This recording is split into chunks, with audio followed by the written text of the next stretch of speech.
भीषण त्रासदी इस प्रकार की गैस के निकलने से कोई हुई नहीं थी। जितना बड़ा कलंक कांग्रेस के शासनकाल में 1984 में 2-3 दिसंबर की रात को यहाँ भोपाल में इसी स्थान पर भीषण मौत का तांडव हुआ था। और बड़ा आश्चर्य है, मिथाइल आइसोनेट जिस प्रकार का ये जहर है, और इस प्रकार के जहर को 25 साल तक कांग्रेस के शासनकाल ने फिर पटक कर रखे हुए लोगों के लिए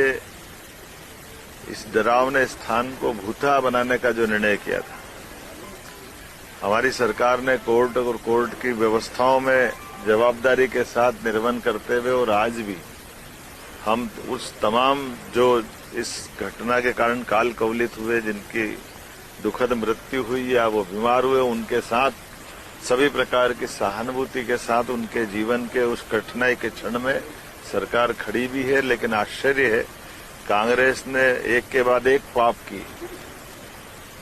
पहले तो इस क्षेत्र को लावारिस छोड़ दिया, यहाँ जहर पड़ा रहने दिया, और इस जहर के निष्पादन को लेकर के भी वो टालामटोली करते रहे। मुझे इस बात का संतोष है कि हमारी सरकार ने गए साल जनवरी में यहाँ का सारा जहर और हमारे यहाँ के इस प्रकार के जहर से निपटने के सारे अधिकारियों को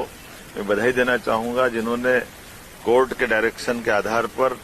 उसका यूनियन कार्बाइड के जहर को लेकर के न केवल कोर्ट के मार्गदर्शन में उसका निष्पादन कराया, उसको जलाया, राख किया,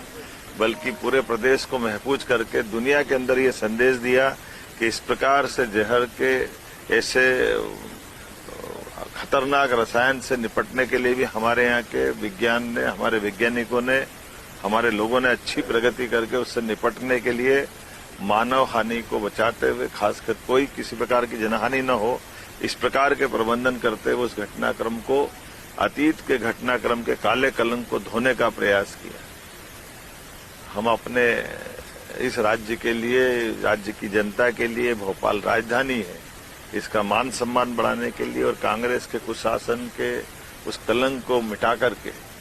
सुशासन के लिए यशस्वी प्रधानमंत्री के नेतृत्व में हमारी अपनी सरकार, मध्य प्रदेश सरकार, केंद्र सरकार के साथ कदम से कदम मिला के चल रही है। ऐसे में जब हमने ये बीते साल शुरुआत में 2025 में यहाँ से सफाई का अभियान चलाया था, और बात का आज का क्रम ये है कि आने वाले समय में कोर्ट के मार्गदर्शन में सब प्रकार से इस स्थान पे मेमोरियल और क्या क्या कर सकते हैं, इसके सुझाव भी हम लेंगे, सबके साथ लेकर के सभी पक्षों को विश्वास में लेकर के। इस जगह पर मैं ये जरूर बोलना चाहूंगा, कांग्रेस ने न केवल यहाँ लोगों को मरने के लिए छोड़ा, बल्कि उससे बड़ा पाप यहाँ के इस यूनियन कार्बाइड के मालिक एंडरसन को भगाने में भी कांग्रेस के ही लोगों ने बड़ी मदद की। राहुल गांधी को माफी मांगना चाहिए। अपने उस शासनकाल को लेकर के उनके ही जवाबदार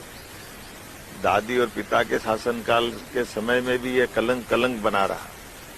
मनमोहन सिंह की सरकार में भी यहाँ पर कुछ नहीं किया गया। मैं उम्मीद करता हूँ कि आज के इस अवसर पर